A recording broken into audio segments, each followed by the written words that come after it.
Great. All right, good afternoon. Welcome to our PRC seminar series. Today's Don't Wait to Lose. We're very honored to have two guests with us today, Dr. Jacques Courseault and Dr. Felicia Revito. Dr. Jacques Courseault started this program when he was a resident, or a med student here at Tulane School of Medicine. Right now he's a resident physician specializing in physical medicine and rehabilitation at LSU. He's the creator of ExerciseMenu.com. I can't wait, I just learned about that, so I can't wait to find out what that's all about, promoting exercise and nutrition. He used to be the athletic trainer for the Tulane football team, so he's got a lot of experience with exercise, and also a trainer at Riley Center. Dr. Revito is here from the epidemiology department and associate professor. Her interests include residential hazards and children's health, and focuses primarily on respiratory effects of exposure to allergens.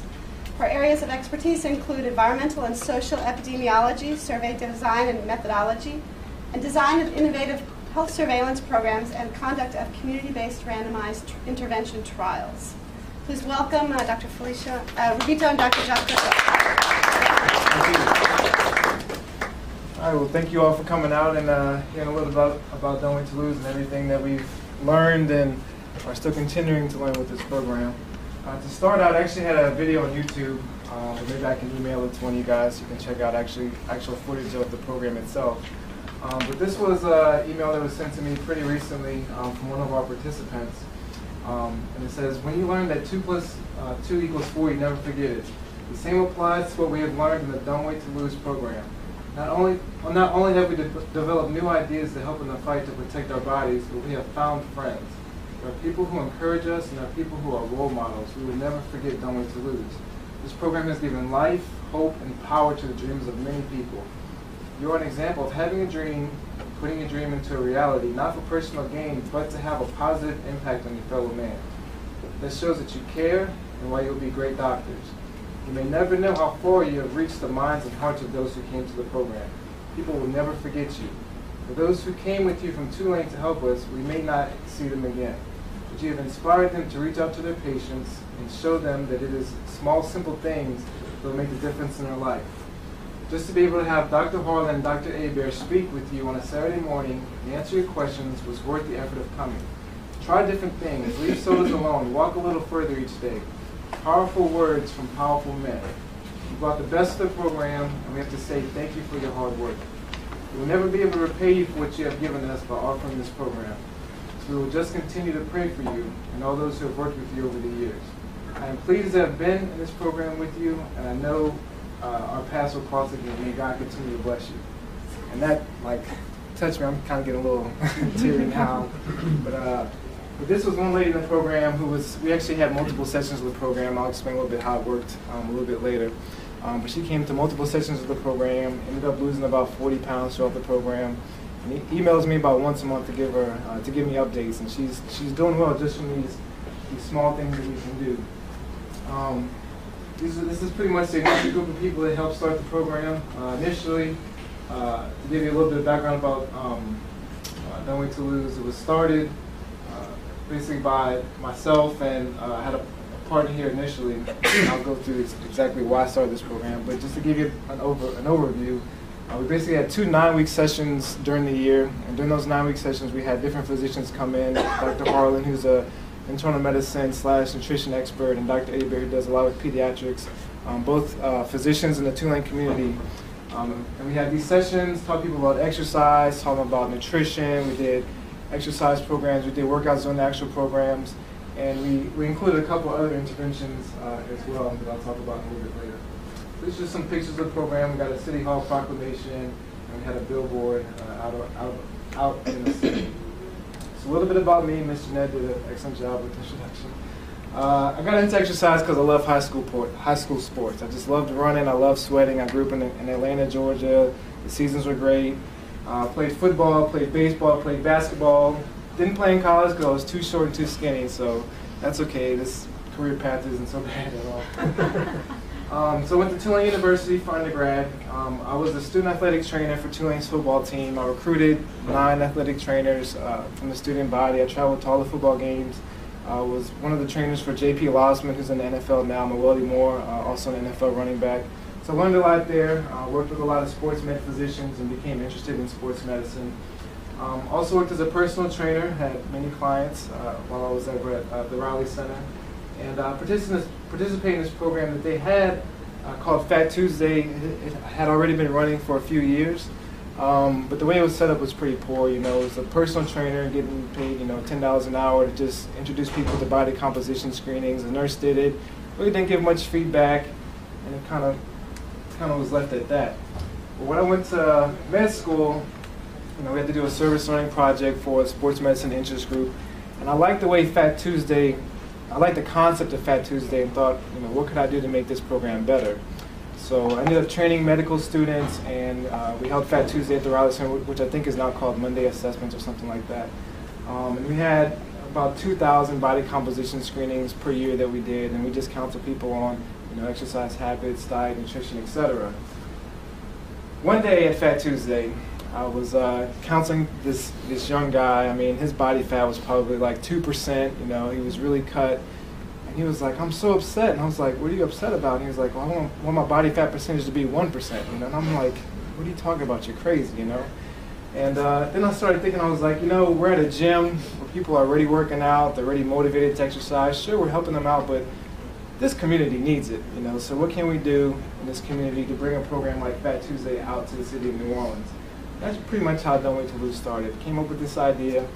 Like I said, I'll talk a little bit more about that, but came up with this idea. Wanted to get something that I saw, a concept that worked, and find ways to get it out into the community without any resources and really without any thought past what was already occurring with Fat Tuesday. And of course now I'm a resident physician, LSU Physical Medicine Rehab, so clearly there's a theme here that I'm very passionate about exercise. ExerciseMini.com really kind of developed while Don't Wait to Lose was running because our participants needed a way to view exercises safely from a website, and Exercise Mini somewhat developed from that. But my theme is that you must be passionate. So if you're going to kind of delve into this world of getting into a faith-based weight loss program or whatever program you're interested in getting into, you have to be passionate about it. I mean, if you're reading and doing research about stuff you don't like, don't waste your time. The research that I did for this program, I did because I like doing it. The other excuse was I was in med school and I didn't want to study pathology, so I did this instead. The point is that you have to be passionate, and it's this is really it kind of becomes a part of your life once you really delve into it. So starting out, there's a couple things that I learned that I never forgot, and I hope you guys will never forget when it comes to making this type of commitment. Dr. Revito said to me the first time I met her, well, not met her because I knew her before, but the first time I approached her with this program, she said, if you only help 5 people with this program, it will be a success. And that's hard to swallow, but it's true. You work, you put in hours, you do a lot of research, you try to recruit people. Sometimes you have, that first session you may have 500 people that show up. That first session you may have 5, okay? But the point is that if you only help a few people, or even one person really, then it's a success.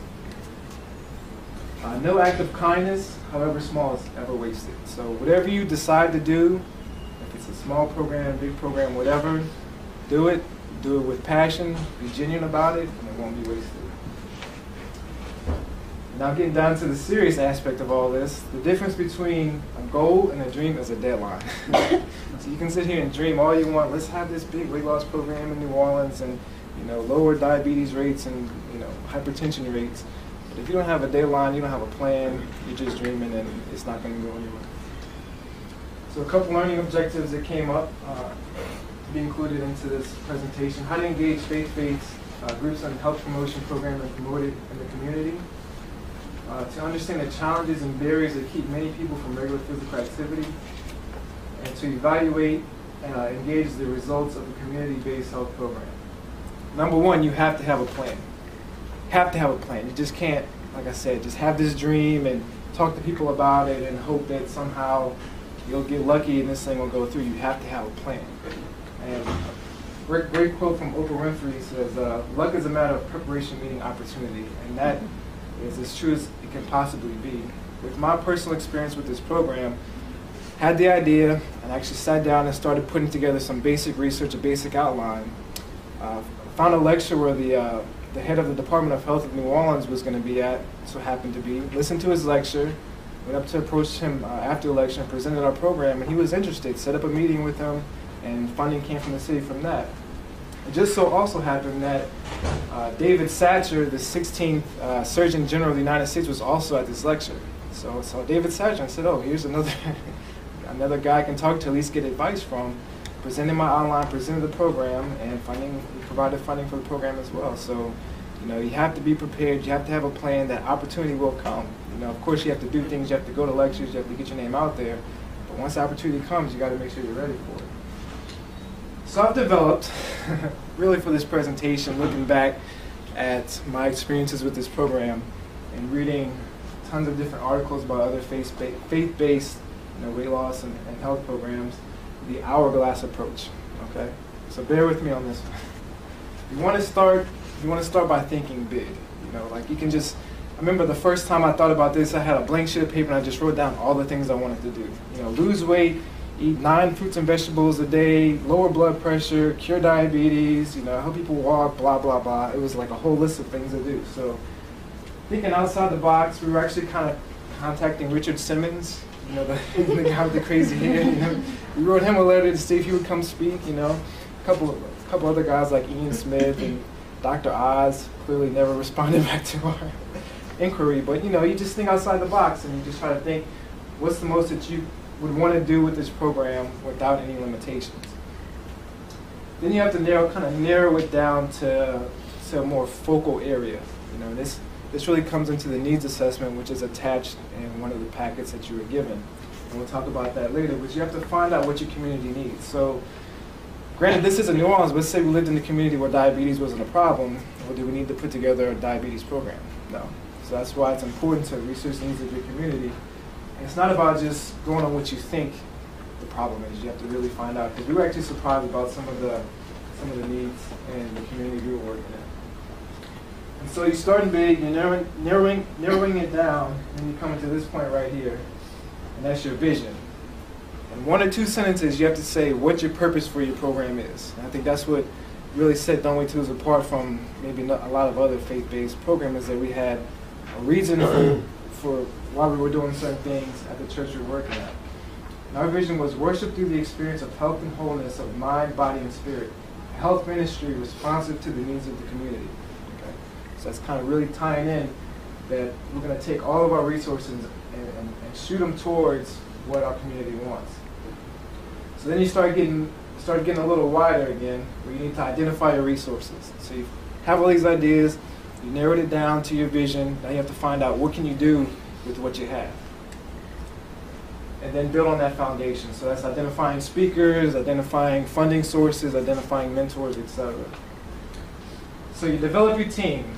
Kind of like the bottom half of the hourglass. You have to develop your team. You can't be one person making this happen. It just won't happen. You have to have a team of really good people. And ironically, I've learned from this program that if you have a good plan, the good people will come and follow you with your dream. So present your plan and be open to advice. I can admit I was a little stubborn-headed at the beginning of this program with different ideas, certain things I didn't necessarily want to hear because I had my plan. This is my think big idea. I wanted Richard Simmons at the first session, but it just wasn't going to happen. So you kind of had to, be open for advice. You have to decide your leadership construct. Do you want it to be a one-person leadership deal? Do you want to have a partnership? Do you want it to be a multiple type leadership deal? All of them have their pluses and minuses. Partnerships can do really well if the other person that you're working with has not the same exact goals, but the same exact vision as you do. And you know them, they're trustworthy, and either one, you just have to really decide what works for you and stick with it. You have to have a staff, so you're the leader or you have a partnership or whatever. Now who else is going to help you with this? The 2 of you can't do everything, or the 1 of you can't do everything. So you have to have a staff, and this is level below leadership, where these people still are accountable for a lot of the work that they're doing. Now, it's definitely one plus of Don't Wait Till Lose. So recruit people with the abilities that you need, present your plan, and determine commitment. One positive aspect of being a med student is that the staff that I needed was right here in the pool of med students. They all had the abilities that we need. They were all learning how to speak to patients and had some idea of hypertension, diabetes, diet, exercise, nutrition, etc. Then you have to have your volunteers. That's the engine of the program. Those volunteers. You can have staff, you can have your meetings, you can have these great ideas, but if you don't have those guys working hard, doing the body composition screenings, taking blood pressures, etc., your program's not really doing much, but maybe being informative if you're doing lectures or something like that. You have to determine your target. Which faith-based community are you reaching out to? Because every community is different, every church is different, leadership of every church is different, so you have to decide where you want to go, why you want to go there, and target your program 100% towards that. Why are you choosing this group? What specific needs do they have? What are their available resources? Can you hold the program here? Are there any scheduling conflicts? Will your volunteers be able to travel here? Is this faith-based community active? Determine your plan. Determine if your plan can be adjusted to your needs. Throughout this program, we had conflicts throughout, and we worked with a great community, but this was post-Katrina. The church, when we first started this program, the gym was still closed. It wasn't renovated yet. There was a lot of other ministries trying to do things in the church.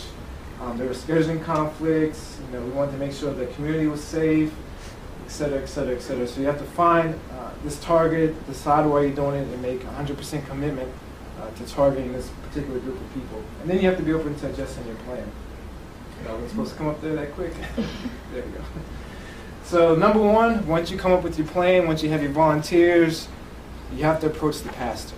And I think this is where, this might be one of the most important aspects from research and from my personal experiences as far as developing a faith-based program. If your pastor's not on board with you, nobody else is going to really follow. And your pastor doesn't have to be somebody who's at every session or promoting your program every Sunday, but if they show commitment to your program, if they have your back with issues that come up, and have other staff in the church become involved, you will have a successful program. And that's the experience that we had. Our Pastor Luda at Franklin Avenue Baptist Church wasn't necessarily at every session. He would attend some here and there. But he always had deacons, always had other pastors involved. The staff were excellent, helped us set up, things like that. So if your pastor's on board with the program, promoting it and allowing you to post things in the brochure, etc., then your program's going to do great. Now, to get through to your pastor, once again, you have to come back to that plan, that strong plan. Present your plan, professional matter, have a meeting with the pastor, and use PowerPoints and handouts.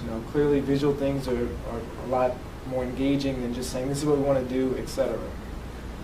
Be honest about your services. Don't promise that we're going to do this and do that. It's kind of like one of those things where you promise something small and overproduce, like that whole saying.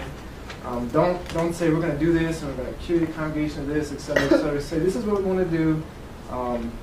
Be honest about your services, and then just do a little bit more than what's expected of you. Don't be a study.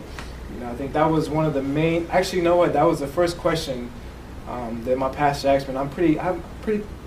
First question he asked us was, "Is this a study?" And it was like red flag. If this is a study, I'm not necessarily interested in this. Okay, so it can't be a study first and then a service second, and we'll talk about that. It's kind of like a battle between like service and research. It's got to be the service first, and then the data collection to provide other outcomes that I'll talk about with you later. But it's got to be a service first. You're doing it for them. You're a non-profit program or whatever. You're doing it for them. You're not taking blood and trying to do all those other kinds of things. You must identify your needs. When you're meeting with your pastor, this is what we need up front. We need the gym. We need people to help set up chairs. We need a projector, et cetera, et cetera, et cetera. So there's no surprises down the road. If you have financial needs from the church, if you want the church to donate financially, let them know that up front and how much and why. Address questions and concerns. Always ask, do you have any questions? I'm sure that there will be some. The first one was, is this a study? So always ask questions. Ask if they have questions. And then state the next step. So after you have a meeting, your pastor's like, okay, yeah, we're on board with this. You say, okay, our next step is that we're going to do a needs assessment next Sunday if that's okay with you. Okay? So always have that follow-up plan. And my friend here is reminding you guys, don't be a study. Do not be a study. So now is the do part. You did the planning. You use the hourglass approach. You approach the pastor.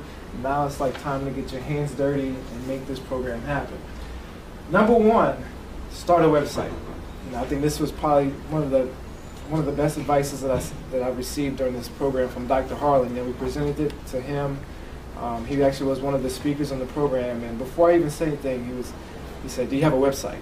And right then and there, we went on GoDaddy.com and got a website. So number one, get a website. That kind of helps to rally people. Get a logo. That also helps to rally people. That gets your name out there. Every sheet of paper, everything that you do from that point on as far as your plans should have the website and the logo on it, because somebody's going to come across it and benefit from it. This is actually the first logo that I drew while I was probably skipping class at some point. But this is the fleur-de-lis holding some weights, and this is actually what another med student who's a graphic designer developed it into. So once again, determining your resources and trying to use what you have for free is a huge benefit to doing what you guys are trying to do. You have to apply for grants and donations. I think that is the hardest part of all this, I guess maybe arguably, but that was difficult I mean, we were very fortunate, but finding grants and donors was tough. I'm sure you guys probably have some experience with that, but that's what's needed, and that's really one of the most important parts of the do step. Design your program. At this point, you might want to get a personal trainer involved or somebody with exercise, dieting, nutrition experience. I did most of the exercise portion, and we actually had 2 student nutritionists that were involved as well. So once again, utilizing the resources that you have to to give people things to do that actually work, not just something that you're going to read about in a magazine or something like that. Include ways to evaluate its effectiveness. Also very important. Me coming from the service standpoint of it, didn't realize that initially. But when it came time to applying for grants or applying for more funding or trying to prove whether or not this program works, you have to know if it indeed does work. You just can't say, oh, I got this very nice email from this lady that said she enjoyed the program and, God bless you all. That's nice, and I appreciate that, and it makes me tear up, but it's not going to get you anywhere when it comes to asking for money and trying to get donations. Develop deadlines. As one of the quotes said earlier, you have to have a deadline. I was a little bit lax beginning of this program. Yeah, let's just do this. Let's contact these people. It'll get done. You have to have a deadline. And granted, we were med students, so clearly very busy, just as you guys are. But you have to have a deadline, and you have to hold people accountable. Probably one of the most important aspects of developing this program and making it sustainable. Meet often. We had conference calls once a week, which Carrie can attest to. Conference calls on a weekly basis. It was a free service. It was like 8 o'clock on a Sunday night. None of them went longer than an hour. It kept everybody on the same page, gave everybody a deadline, and we were able to hold everybody accountable with those calls. And be sure to keep the pastor in the loop. You get the go-ahead from the pastor to start this program in your church. Let them know what's going on, even if it's an email, it's an occasional meeting. Keep your pastor in the loop, keep them engaged. Once again, showing them that you're there for them. The next step is promotion. You have to promote. So you have this great plan, you have this great design, your pastor's on board, you got grants. Now what? You have to promote your program. And I recommend doing everything that you can that's free. Because you don't want to use your grant money, your donation money, for promotion unless you really need to. A couple things you can do: recruitment speech. I actually went to many different weeknight programs that were held at the church, and even if it was a group of 10, 15 people, I would say, hey, I'm Dr Courseault, I have this program started, it's a weight loss program, we're going to be here in September, this is what we're going to do, here's my website, here's my email if you're interested, sign up here, et cetera, et cetera, et cetera. That one person that's interested tells 3 people, who tell 3 people, who tell 3 people, so it really helps. Getting involved in the health ministry. We actually became really close with the health ministry program at Franklin Avenue Baptist Church, and still are to this day. And they can maybe offer nurses or other staff to help you out with continuing this program. Then ask if outside participation is appropriate. Some churches only want their members involved in whatever is going on. It was an interesting case for us because we were Tulane students. We were able to invite staff and faculty from the Tulane community. So it was actually an interesting mixture of clientele, coming from 7th Ward, mostly African American New Orleans, and then Tulane faculty and staff, all in one room, the same final goal, So always just check with your pastor to make sure that's okay. Get the word out, like I said, for free, really cheap. We use the website. We were coming up #1 on Google as far as weight loss and other foods and things like that. Newspaper, we had an article in the newspaper promoting the program. There's some articles that went out amongst Tulane. We had a free radio ad. These guys had to do like public service announcements, so we were able to utilize that. We use recruitment cards, so if you go to vistaprint.com, you can get 2,000 cards for like $3 or something like that. So we just print it out, don't wait to lose, next session here, contact so-and-so, and just pass them out to patients and anybody we came across. Provide something for free, and our free product was body composition. So we went to pretty much every body composition held in the city during those 3 years, at Delgado, at Xavier, etc., and told people about our program, wore our shirts. And a lot of those people from those health fairs actually did come and join the program, so that's a good way to recruit. We had this billboard. It was a really backwoods part of the city. It was up there for like 2 weeks, but it helped. So seal the deal. The first session is the most important. And I'm sure Gary can attest to this, but our first session, we did a great job recruiting, had a lot of people involved. That first session was always our biggest session. I mean, we would have anywhere from 100 to 300, sometimes more during that first session. But you have to seal the deal. Like early in our program, we really, we're kind of learning how to run the program. So, that first session, I think we had over 300 people. And our return rates weren't as we would have wanted them to be. Looking back, it's because we didn't seal the deal. We didn't keep people coming back to our program. So you have to let them know why it's there. Once again, that's coming back to having a good plan. And tell them why they're there. Identify with their needs. That's a big deal, because everybody knows that they're there to lose weight. But then you can say, you need to lose weight. This is one way you can do it. Maybe you don't have enough time for exercise, and we're going to teach you how to do 15-minute home workouts. Oh, okay, that's kind of interesting. Or, I know you want to increase your fruit and vegetable intake, but just try eating half a plate of fruits and vegetables with each meal. Oh, okay. I don't have to worry about the 5 or 9 servings or whatever. So identify with their needs. State how those needs will be addressed, and start from day one. Don't make day one like a mystery, like, ooh, we don't want to give you everything the first day so you can come back and get some more. Tell them up front what you're going to do. Start them from step one of whatever your design is, whatever your plan is from day one. Emphasize the importance of following up. A lot of people will come, get the information, and not really realize that it was important for them to see their body compositions improving. So emphasize the importance of follow-up.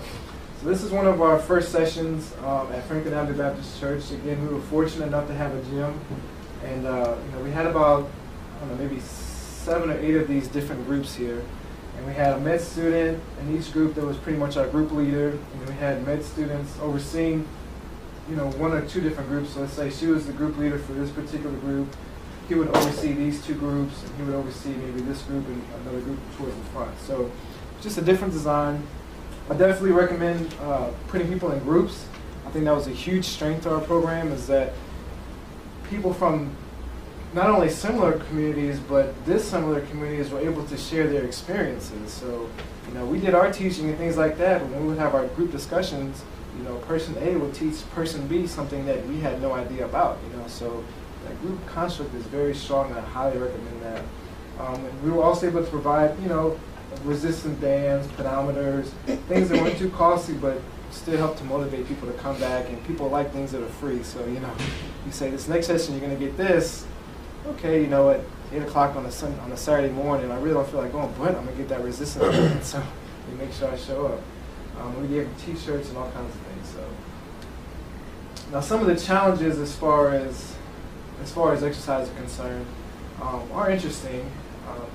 This quote says, "Motivation is what gets you started, habit is what keeps you going." And that's one thing I definitely have learned to appreciate, not only in my own exercise experience, but as a personal trainer. You get the client in, whether as a trainer or from a nonprofit program perspective.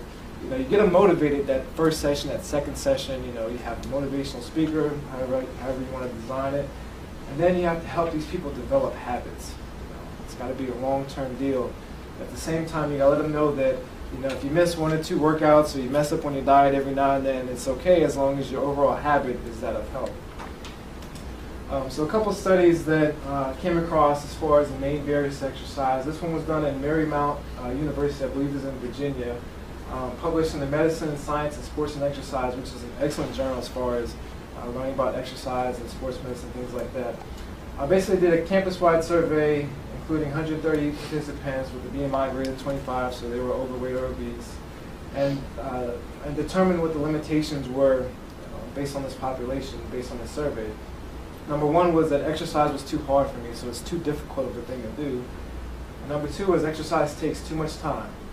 This particular group was not limited by availability or cost. So I'm thinking as a campus, maybe they had their Riley Center and all those people go there for free, so those weren't limitations there. Another study in London, another part of the world, where they had 50 older women, 50 younger women who exercised less than 30 minutes a day, and this survey again asked, why did you not achieve your daily goal of 30 minutes of exercise 5 days a week? And they had similar limitations. Time, didn't have enough time to exercise, and exercise was physically demanding.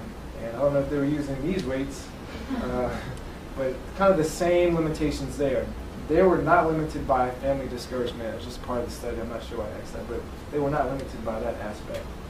Then bringing it back home to New Orleans at Franklin Avenue Baptist Church, where we held our programs, based on our needs assessment, our group was limited by time, availability, so you see the theme there. Physically challenging, which was something we came across every session, not limited by desire. But what was interesting about this is that our community was limited by availability of exercise and the cost of exercise when the group in Marymount University wasn't. So although there's still these two main barriers, there might be other obstacles that need to be addressed based on what community you're being involved in. And that's the importance of the needs assessment. I cannot emphasize that enough, the importance of the needs assessment. So as far as evaluation is concerned, I was a real service guy, and Dr. Courseault went back and forth a lot about this, about finding ways to tie the service aspect of this into research. And it's difficult. I think towards the end we kind of were able to find common grounds where we can make this program as good as possible based on these two different approaches. But they're both equally important. So to address the evaluation aspect of it, to balance the service aspect of it with the research aspect of it, definitely to have mentors. Of course, I was fortunate to have some good ones, but they can help advising on interventions, things like that, which I'm sure you guys know very well about those resources. And once again, the needs assessment keeps coming up. Research in general community, localized to specific population. I included a handout with the needs assessment that I got from another study and tweaked to fit my own needs. It's on the back of this PowerPoint slide here. You guys can look through it and kind of get a feel for what the needs assessment attains. Just an introduction about the program. And we passed out 1,200 needs assessments in this church community when we first did it.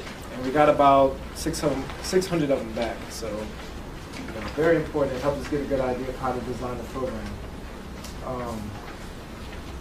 So once you get your needs assessment, the other important thing to do is that you must tweak your plan. If you look at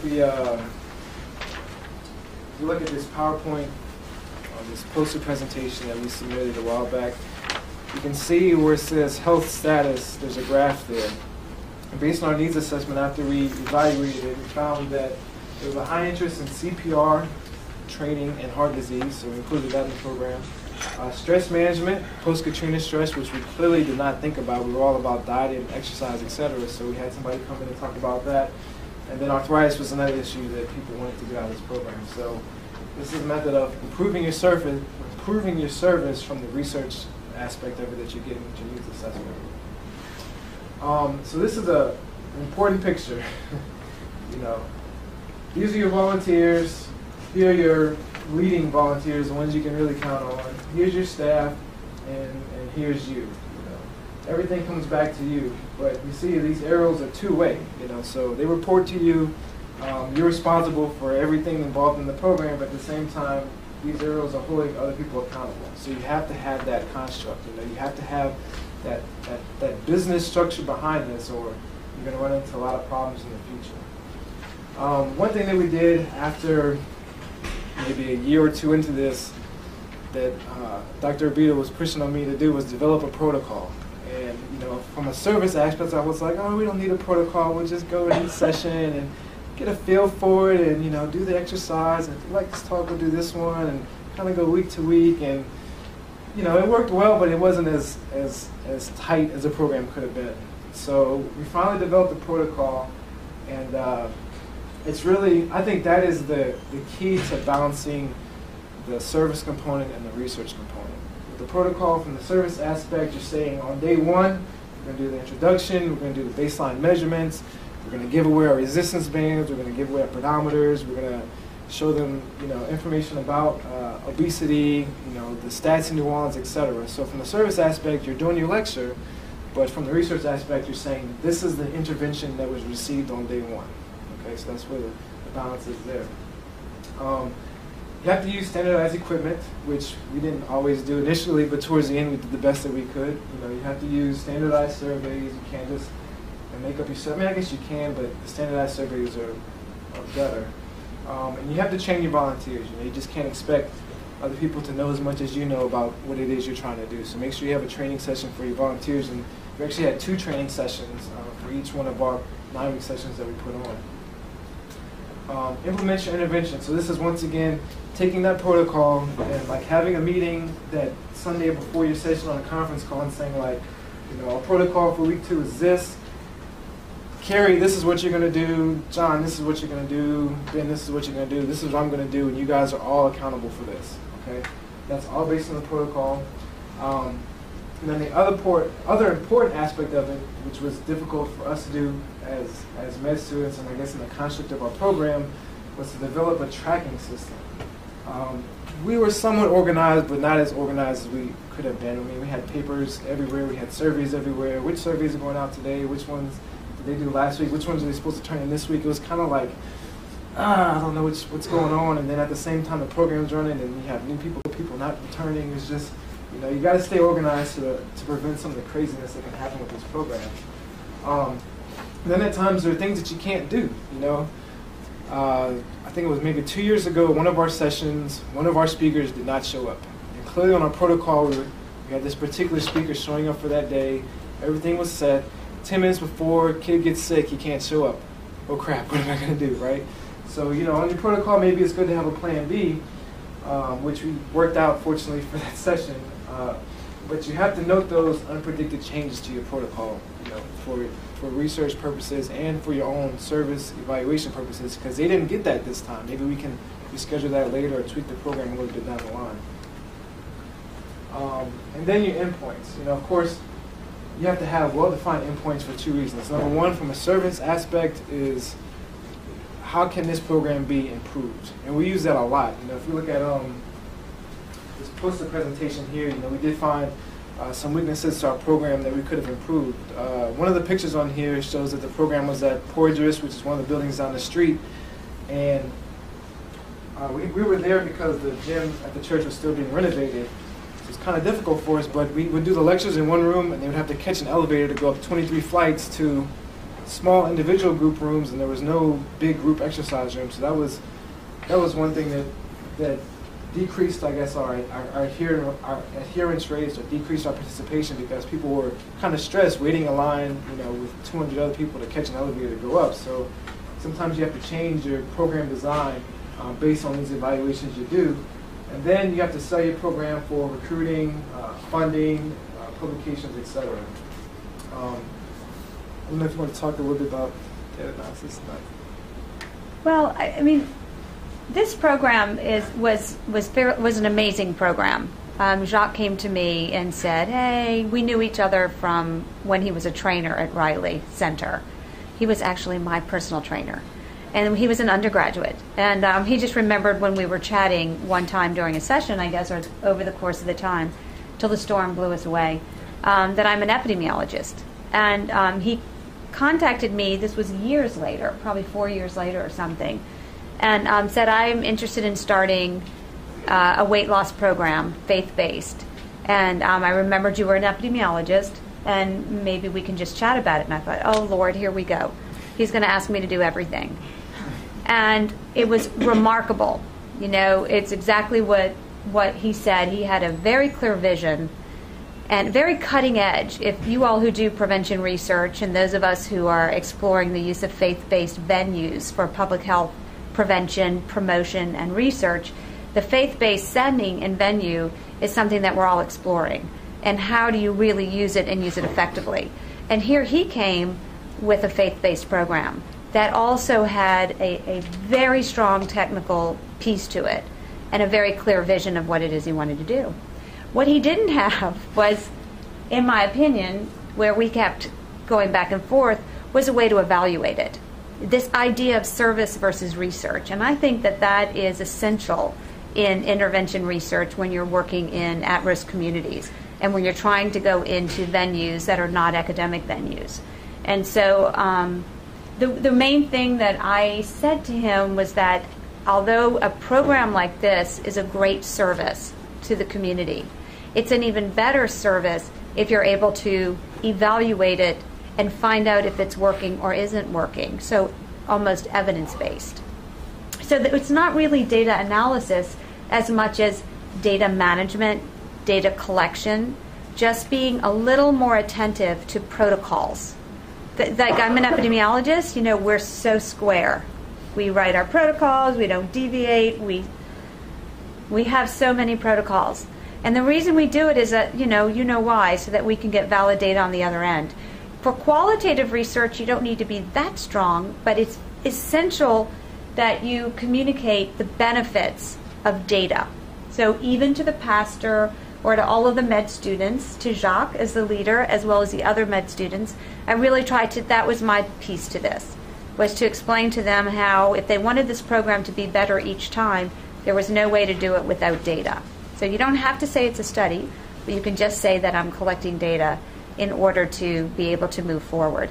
And that's really just the piece that I added. It's an extremely innovative program.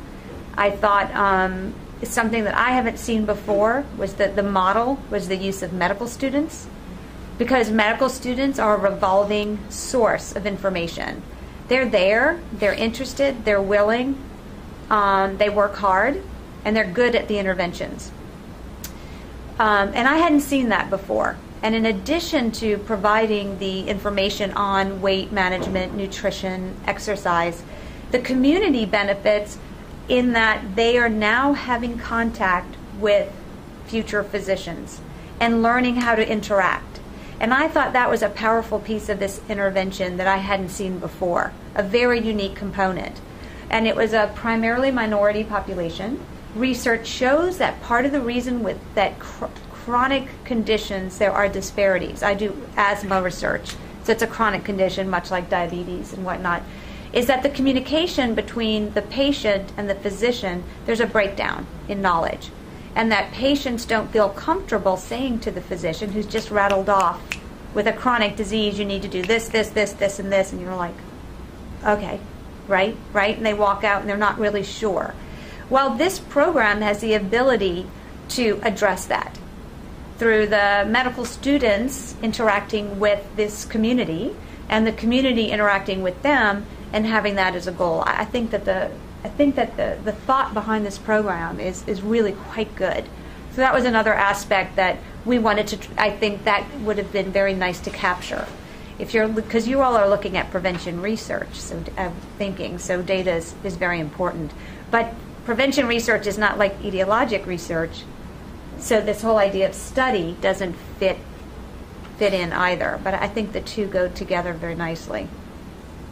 In addition to being a minority population, was it also low socioeconomic status? It was actually middle class minority population. I mean, it was mixed, but I would say probably like 70 middle class, maybe 30% lower class. And what do you think about education level?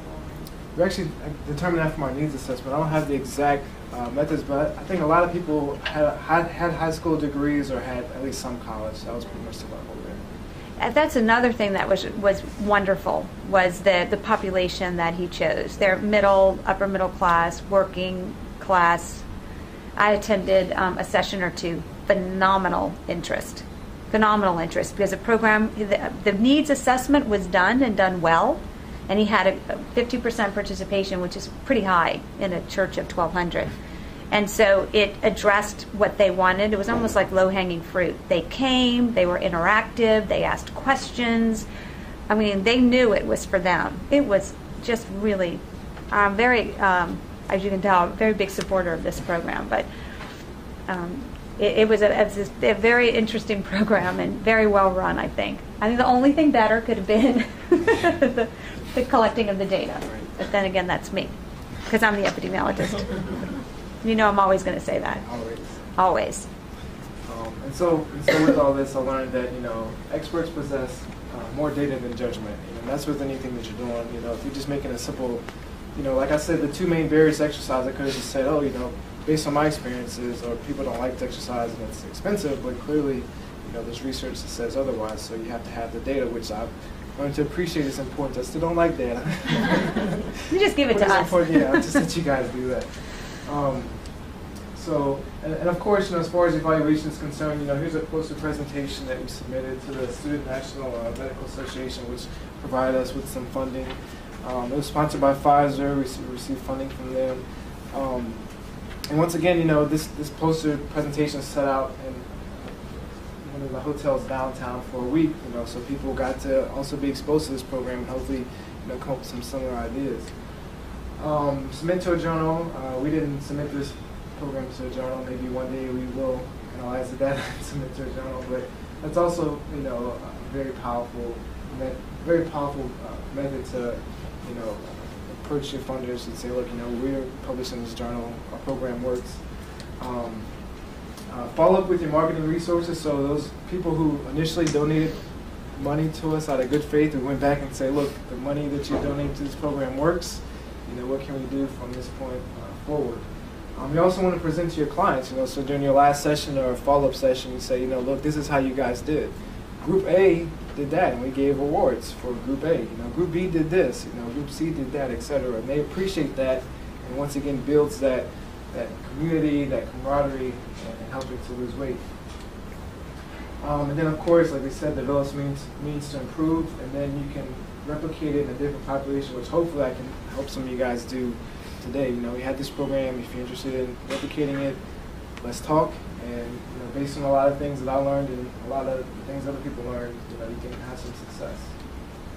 So hopefully I've addressed your learning objectives, how to engage faith-based groups in a health promotion program and promote it, identifying the challenges and barriers, and having a discussion about how to evaluate and achieving the balance between service and research. So leave this open for any questions. So have you just done it at one church so far, though? Yeah, it was just at one church. Okay. When we first had our sessions, that gym was closed, so it was really Franklin Avenue Baptist Church. There was one other church that was somewhat partnered with Franklin Avenue because we were going to that church during Katrina, and some of those members came, and then the two in the community. Yeah, we only had one church involved. I guess to further expand, we are no longer continuing this program.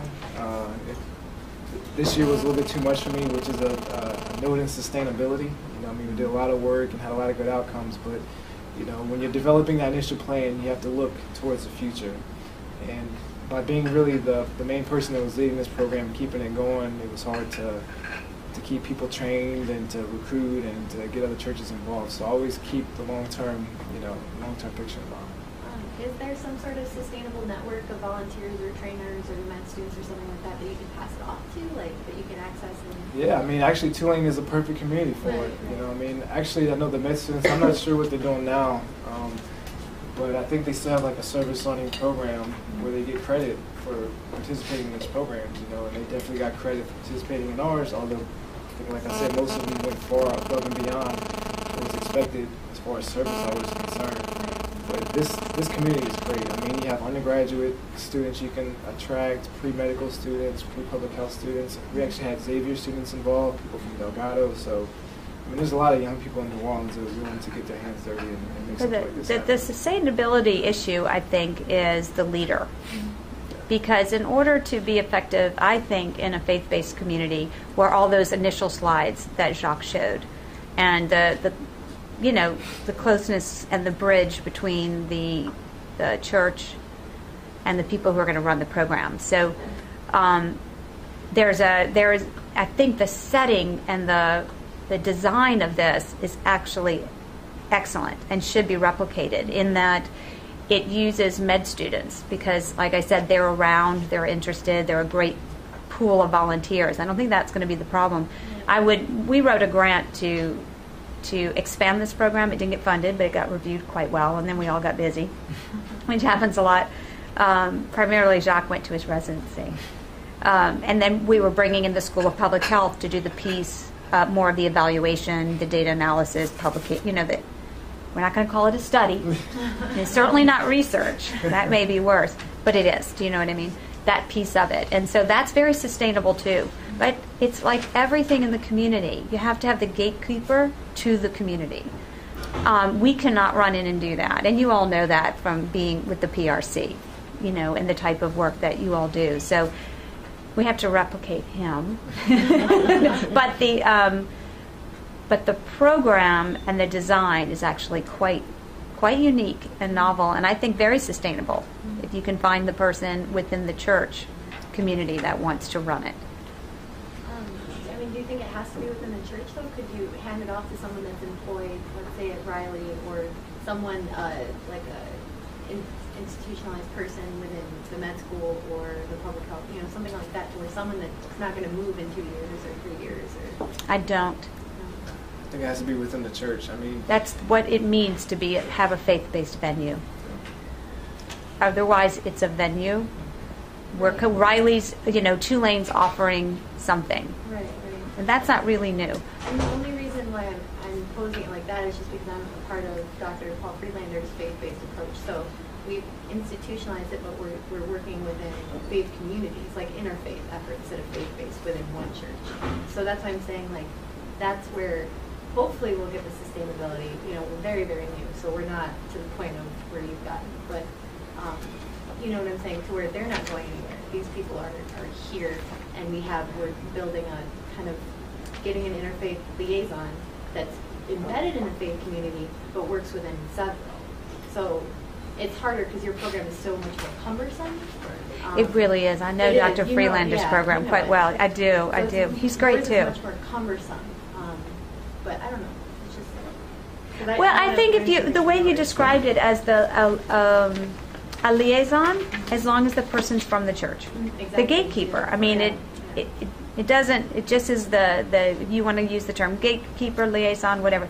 That needs to come from the church. Absolutely. And there has to be that person, the one who's pushing it, who's making sure that the speaker's there, who's making sure that there's a follow-up. That has to come from, I personally, from working in the community for about 15 years, and I've worked with churches a long time, and it has never really worked well. This is the first time that it has worked really well, and it was because it's what they wanted, first and foremost. So I think that's a really linchpin piece of it. How did you pick this church? It was the church that I was going to. That was your church? Yeah, Okay. that's my church I've been going to for a few years at that time. And they're large. I know. So They're it's very active and large and have a lot of reach. Yeah. and there's two other. That's what we thought when we wrote the grant. It's now put the academic hat on. Yeah. Don't listen. Is the population's huge because it's a 1,200 member church here. There's a big one in Houston. There's a big one in Baton Rouge. So if you really want a program that's going to work, it's not a bad population to look at. And the questions it just looked to me like an untapped resource. It wasn't low income, so very transient with lots of other problems. It was a very stable group of people, very intelligent, very motivated, interested, very direct questions that you could tell. Like this one woman asked the question, she said, I eat peanut butter and jelly every morning. I don't know if you remember this question. And everyone tells me that's terrible. What do you think? And the answer, it was either you or Dr. Harlan said, was, it's an excellent breakfast. Make sure you don't have white bread and you don't use too much jelly. Done. I thought, that's good. That's good stuff. That's going to help a lot. Small questions like that, very simple remedies, things that people can do to change their diet. So it was a neat population.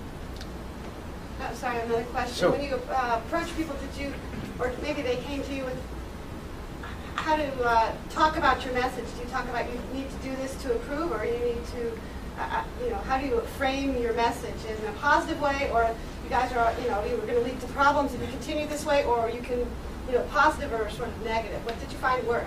From research, when I was trying to design my lectures, I found that being more negative and like doomsday approach doesn't really work in a lot of these cases. And like Dr. Rita was saying, most of this is about knowledge. A lot of these people just didn't know. There were simple things like, like the peanut butter and jelly example, or the fruits and vegetable example, where the USDA is not recommending half a plate of fruits and vegetables. it's about being positive and giving people the tools, and not being condemning or saying, if you don't do this, this is what's going to happen. Granted, I did have certain slides and certain presentations where I was like, if you don't control your diabetes, leg amputation. But once again, that's knowledge, because a lot of these guys and women did not know that diabetes can lead to this. So, but it wasn't in a negative way, like if you don't do this now, this is what'll happen. So yeah, more positive things.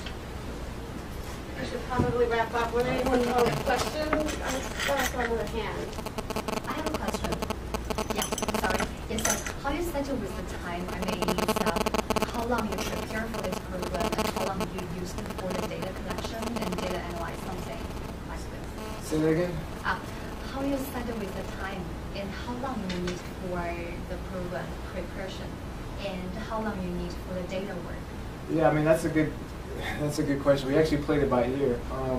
And actually, before the first session, it was about a year, maybe a year and a half of like data collection, approaching sponsors and grants and things like that. So a year and a half before each one, and then we'd have a 9-week session where we would collect the data during the 9-week session. Then we'd take about 6 months off to just analyze everything, give ourselves a break, further recruit, maybe identify different populations, and then we'd have another 9-week session, kind of follow that cycle.